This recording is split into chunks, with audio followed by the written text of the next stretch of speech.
Hi, Missy K here on the Book Fix.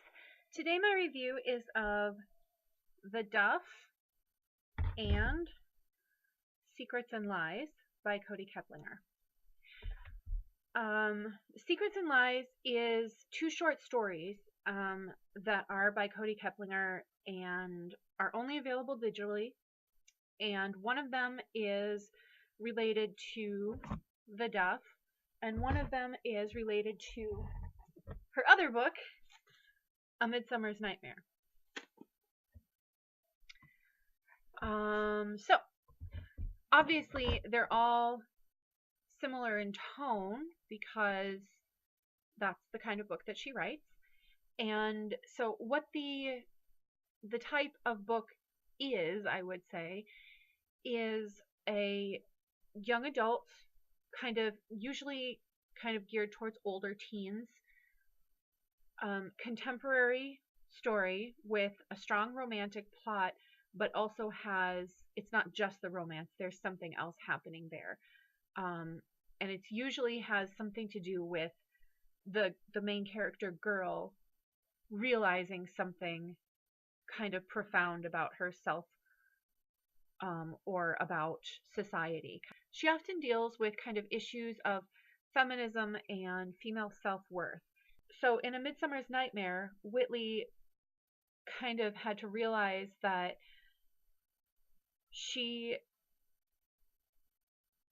could, that it was better to let people be friends with her than instead of just going and partying. And she kind of came to have a new family, which she didn't really have before. And in her other book, Shut Out, which I actually didn't like as much, but it wasn't bad. It was just a little bit maybe heavy-handed. But in Shut Out, her main character realized that it's nobody's business except the girl's whether she has sex or doesn't.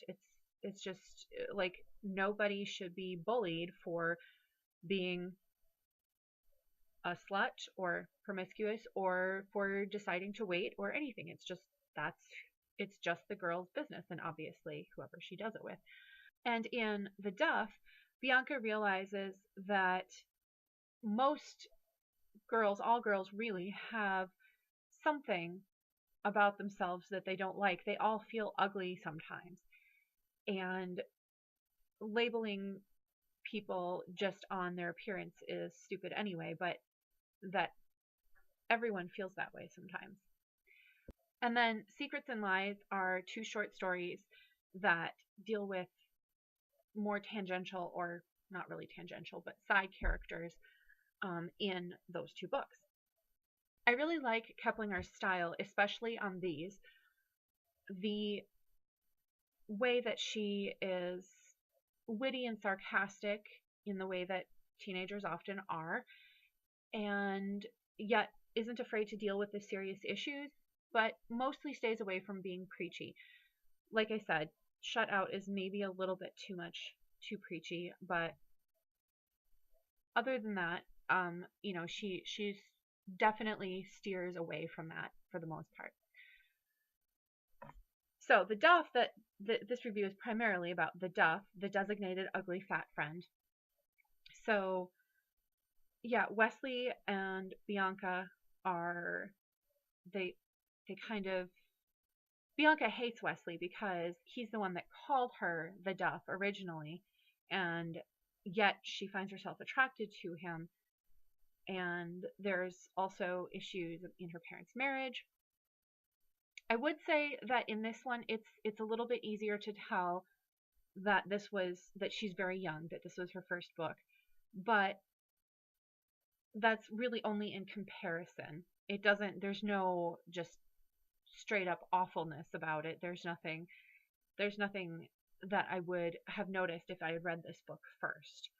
I just happened to read them kind of in reverse order. So I greatly recommend this book for anyone who likes a contemporary romance that is well written, but is not just about the romance.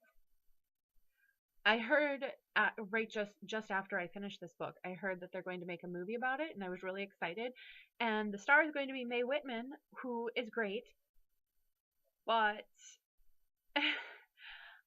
I looked at the IMDb page, and it looks like they're just totally going to murder it, make it much more preachy, much more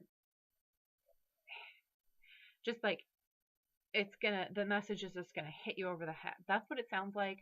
I'll probably watch it and we'll see, but I'm not real excited about it. It deserves a deft hand, and I don't think that's what's going to happen, sadly.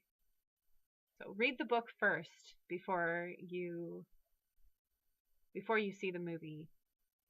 That probably won't be as good.